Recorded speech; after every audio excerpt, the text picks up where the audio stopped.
pagkasubo, kag kaakig, sabahin sang physical symptoms, nagabatsyag sang pagkasakit sang ulo, may kabudlayan sa pagtulog kapag kaon, sabahin sang behavioral symptoms, nagakadulaan na sang gana o kon motibasyon sa pagtrabaho, nagataas ang pag-usa sang alcohol o kon drugs, kag wala na nagatambong sa mga ginapakigbahinan sa nga religious, spiritual practices. Magod sini, iyari ang pila ka mga panugyan sang WHO agod nga makalikaw kita sa stress. Lingawon ang kaugalingon, pinaagi sa paghimo sa mga aktibidad nga imo gina-enjoy kag ginakaluyagan, kaangay sang pagbasa, pagkulokanta, pagsaot, pagluto, gardening, kag iban pa. Mag-exercise physically every day, magtulog sang temprano or getting enough sleep, eat well, kag ang pinakaimportante sa tanan, magpangamuyo. Mga kabombo, yari si Monsignor Felix Pasquin sang Our Lady of Candles Parish Capitol Heights sa iya imbitasyon sa pag-upod sa Santos nga Misa live sa Bombo Radio.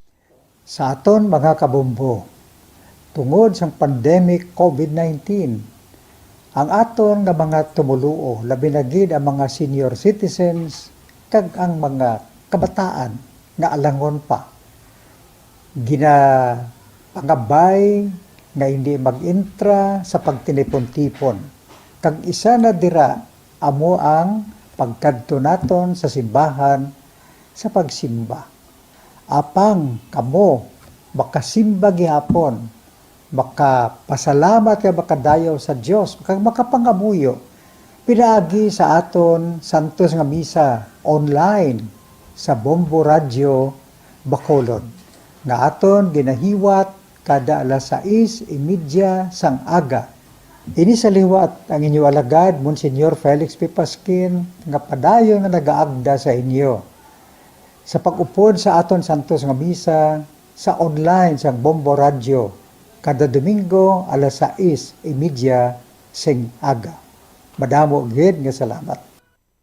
Yari ang importante nga pahanumdom nga dapat sundon. Magsuksok gid sang face mask, santo sa no mask, no entry policy. Maghugas sang kamot kag magamit sang alcohol o kon alcohol-based sanitizer sa pag-disinfect. Likawan ang pagtandog sa mata, ilong kag baba. Magsunod sa physical distancing para malikawan ang paglaptas ng mikrobyo o kung anuman nga sa isang virus. Samtang nagsugod na ang tigululan, madamo sa aton ang nanamian sining season. Malamig ang panahon, kag makasuksok kita sang aton paborito nga jacket. Apang, mayara man ini sang mga risgo, partikular na ang pagduging sang mga balatian, dala sang virus kag bakterya. Yari ang mga simple nga tips kag precautions nga dapat naton dumdumon agod makapabilin nga healthy, subong nga tig-ululan. Maghanda sang kagamitan para sa sining nga season. Halimbawa amo ang payong kag raincoat. Maghanda man sang waterproof nga sapatos o kun botas kung ikaw masami nga nagalakat agod hindi mahulom ang imo tiil sa tubig ulan. Hindi magkalipat nga magpaligo matapos kung ikaw ang makapahulom o kung mabasa sang tubig ulan. Makabulig ini agod mabalik sa normal ang temperatura sang imo lawas. Maghalong sa imo ginainom nga tubig.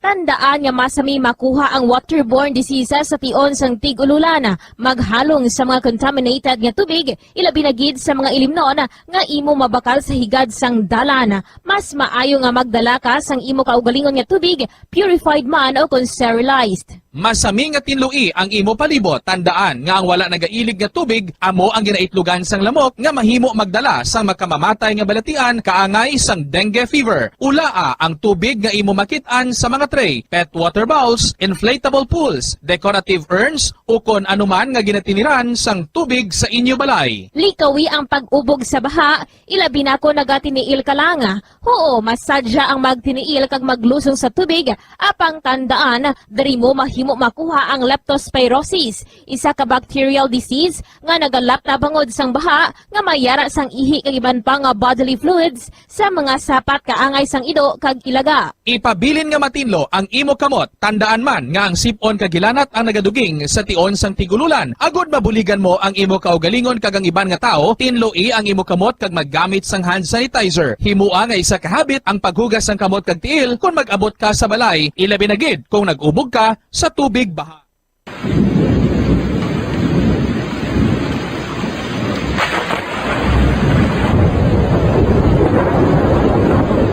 Tiempo tigululan na naman mga kabombo. Ang ikayong lawas ng tanan aton gid halungan. Gani likawan nga mabasa sa ulan agud makalikaw man sa balatian. Yari ang mga bombo tips sa tion sang tigululan.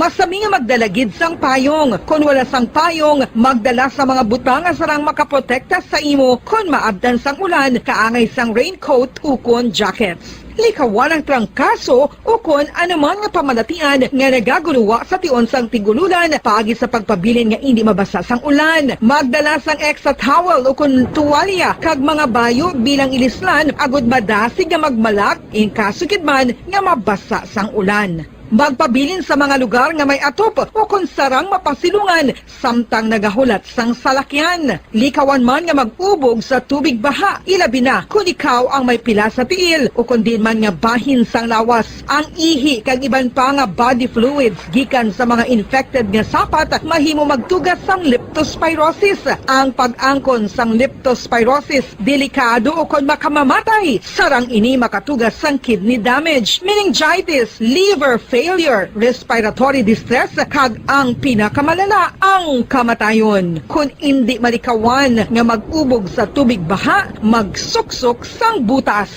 Mga kabombo, ini pila lamang sa mga panumdum gikan sa Bombo Radio Bacolod sa tion sang tig-ululan. Para sa Pambansang Radyo ng Pilipinas, consistent overall number 1 sa Bacolod, Basta Radio.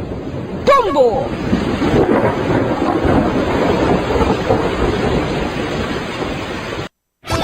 Star FM, Sunday program review. Your perfect Sunday entertainment starts off with a countdown of the top 10 hits all over the country in the Perfect 10 Countdown at 6 p.m. At 7. Bilang ko sa dagat na apoy, di makahinga sa init na dumadaloy. Ialay mo ang bagong pag-asa sa tulad kong nasadlak sa pagkakasala. Provincial Jail, kasaysayan sa mga tinugang ang inakabuhi, naging bahin sang Provincial Jail. Sa diin ang apat kapamusod sang pader, naging lulubngan sang ilang mga handom kag mga kalipay, nga naging saksi man sang ilang mga pag-antos, kag kabudlay kag paghinulso. Litong-lito sa nakakabinging ingay, di makatawid sa malawak na lakusan. Ialay mo ang bagong pag-asa sa tulad kong nasadlak sa pagkakasala. Provincial Jail, makig-upod kita sa ila pagpanalambiton, kag makigbahin kita sa ila kalipay, kag pag-antos, nga ilaman na agong sa Provincial Jail.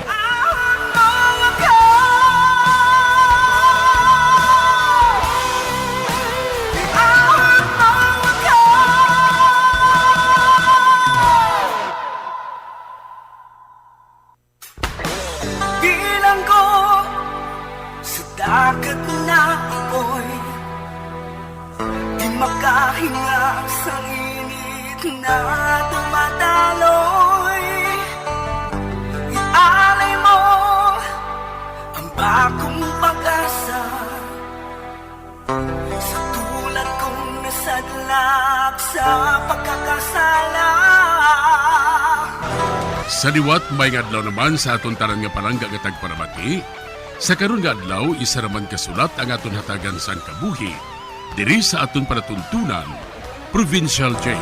Iahon mo ako sa nagliliyang na apoy, na aking matikman ang tamis ng sandali. Tawgan niyo lang ko kay Nonato. Napatay ang akong asawa sang panuigon pa lang sang 5 katuig ang amon anak. Tawgon ko lang kay Sara ang amon anak. Madamo ang nagasiling nga mga sawa ako liwat para mahatagan ko sang iloy ang akon anak. Apang wala ko inapagbuhata. Ginpadako ko nga isahanon ang akon anak. Ang akon pangita, panguma, kag bisan paano, wala man kami ginakulang sa pagpangabuhi namon.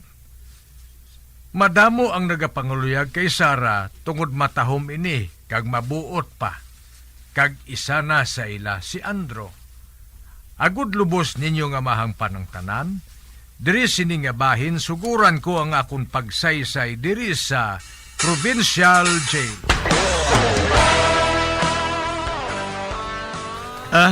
Nung nato, mayong adlaw. Uy, Andro, ikaw gali? May kinahanglan ka to? May dala ako ngay sa kabasket sang paho. Nagpamunga nga amon paho eh.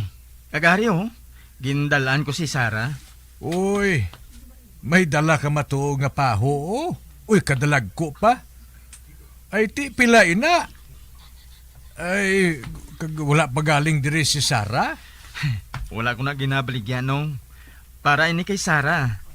Ibilin ko na lang ini eh. Mabalik lang ko buwas Ate, sige to. Salamat, gid ha. Wala sang anuman nung Amo na ako. Ay, ato na siya. Kag sa tanan nga nagapangaluyag kay Sara, si Andro ang nanamian ko. Luwas nga mabuot na mapisan pa.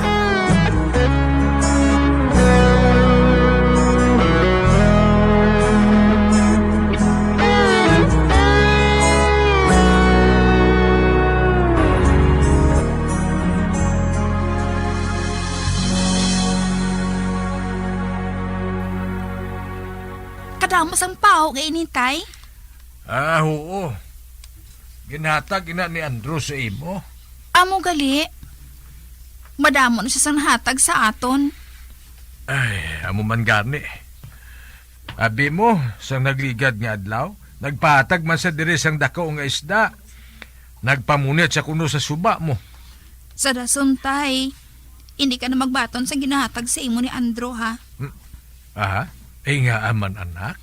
Wala siya sang mapaabot nga balos sa akon. Ay nga aman haw. Abi mo, naglaom gid ako nga may paglaom siya sa imo nga manginubyo mo.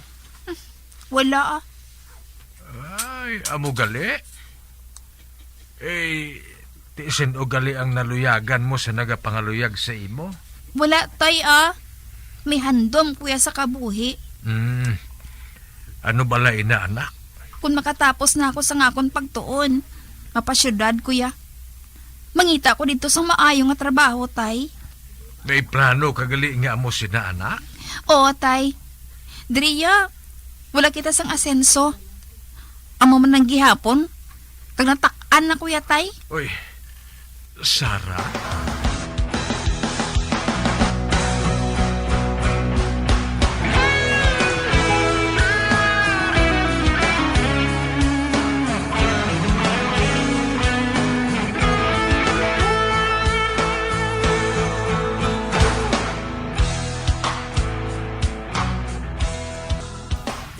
Uy, Andro? Nagsiling si Sara nga salamat giguno sa paho mo. Wala kaso nung Kadyutay sa itong butang. Ay, gali. Sa madason nga bulan, graduation na ni Sara. Nakatapos na siya sa iya pagtuon. Amo gali nung? Makatapos na si gali sa iya pag-eskwela? Oo. Kag mapabanwa ako. Matambong ako sa iya graduation. Kung pwede nung, pwede man bala ako makaupod? Aba, oo pwede gid. Mahayo man na gani kay may kaupod ako.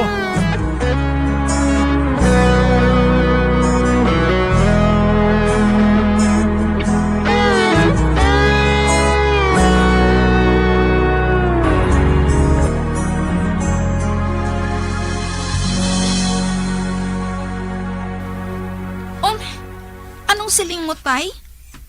Maupod sa imo si Andro kung magtambong ka sa akong graduation? Oo, anak. Hindi mahimo Nga amanaw. Maano to siya, tay? Aha. Ati, maupod lang siya Matanaw siya sa imo graduation. Nga matanaw pa siya. Kay makita man niya ako diri permi sa aton. Ati, lain man na iya ang graduation mo.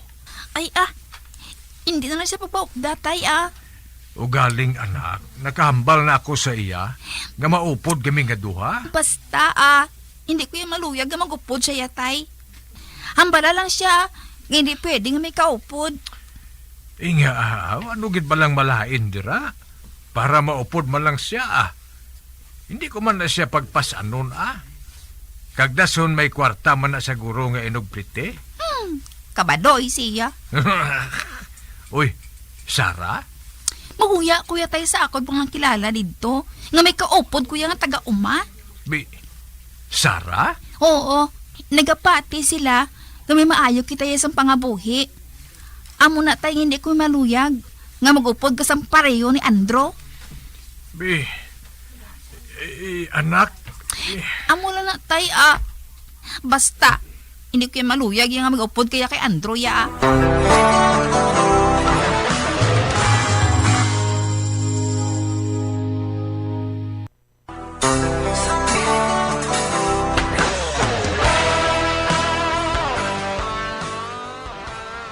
Ginsugiran ko si Andro nga graduation na ni Sara.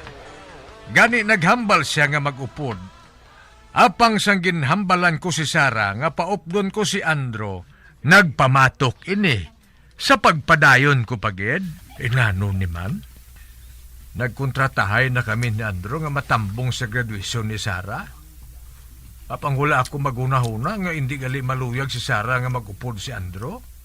Kay nabaduyan si Sara sa iya. Ay, nano ini man. Sugod lang sang mag-eskwela si Sara sa banwa. Daw naglain ng iya panulok sa mga tao diri. Mabuot man inang anak ko Apang nga daw kanubo na sang panulok niya sa mga tao diri man. Hey, kag wala akong maguna-huna nga may ambisyon sa galing nga iban sa iya kabuhi.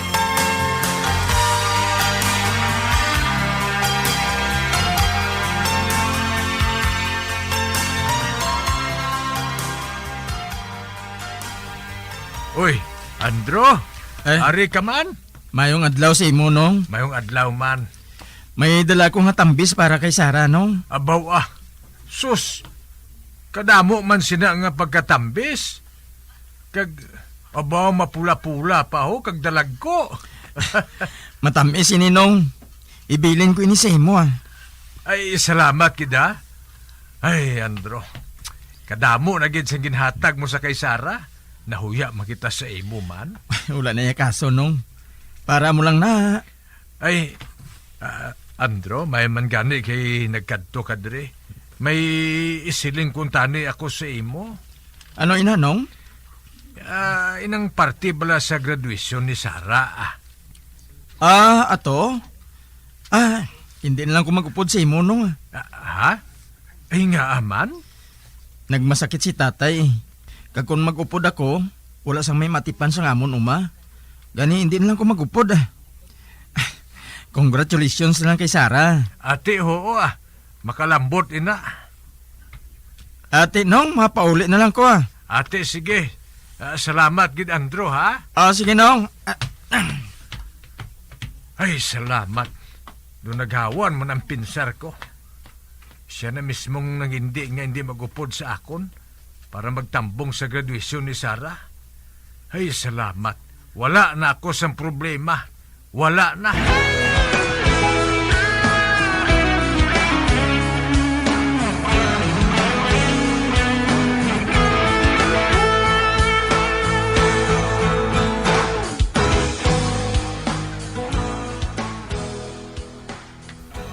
Mabakal ko blaan na isang soft drink sa tiyangge para kung mag-abot si Sara, may imnon siya nga mabugnaw.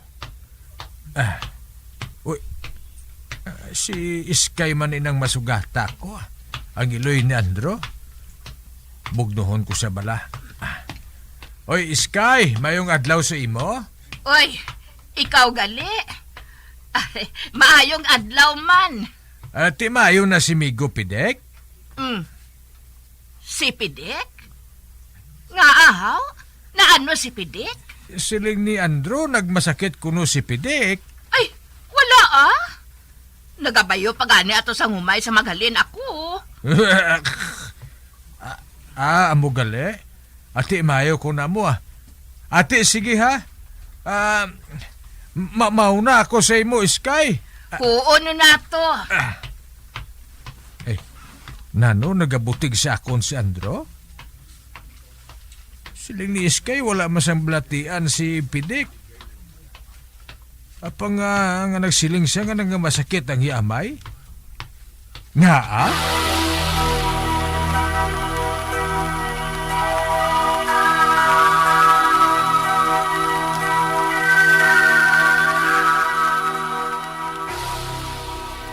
Nasugata ko kay ina sino nato, Andro. Nagsiling ka kuno nga nagamasakit ang imo amay? Nasugata mo si Nuno nato, Nay? Oo. Nagsiling ka kuno nga nagamasakit ang amay mo. Nga mo inang ginisiling mo ya sa iyaman. Kay hindi man ina matuod. Nagalahog lang ko na ya. Sa liwat gani, hindi ka maghimo sang amo sina Andro, ha? Nga tuluyon mo ang amay mo. Kanga nga tuluyon mo siya. Ha? Basi bala kung nagmasakit matuod si Pidik. Ikaw gidyang maayawan sang arado sa uma. Oo, Nay.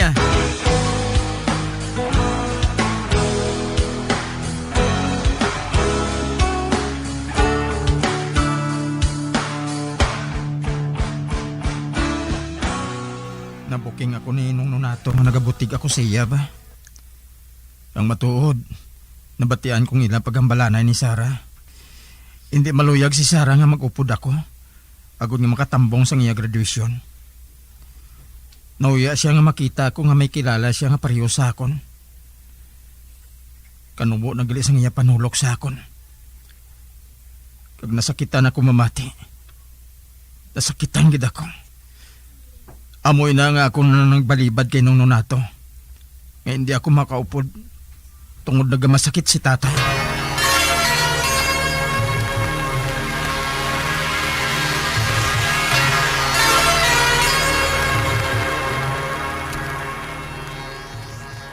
Oh, ready ka na, Sar? Sa madaso na nga adlaw ang aton nga graduation. Kag pagkatapos, mapauli na ako sa Manila. O ano, ready ka na nga mag-upod sa akon? Oo Amoy nang ginahulat ko, Claire. Kay base pa lang kung makasulod ako sa modeling agency sa tiya mo. Ati huu Katahom nga daan sa imo. Jutay na lang nga tips sa imo. Mabaton ka na bilang model. Salamat. Amo ginang handom ko Ang mangin isa ka model.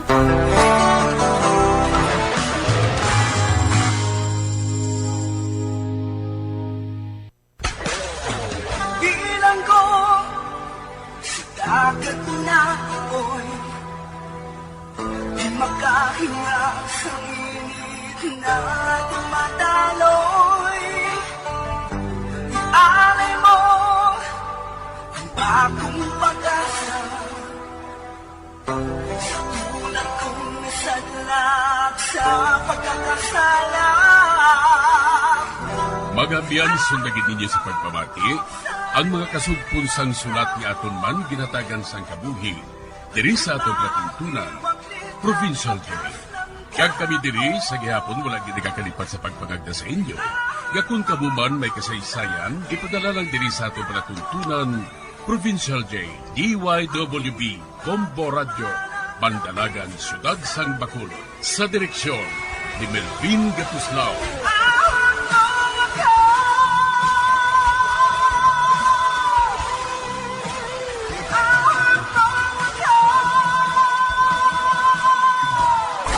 Bombo Radio Philippines.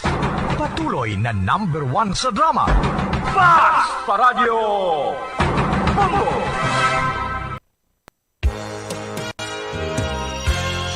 Yari na ang isa sa nakapabaylo kag nakabaton sang brand new radio set with AM and FM band kag 1,000 pesos cash.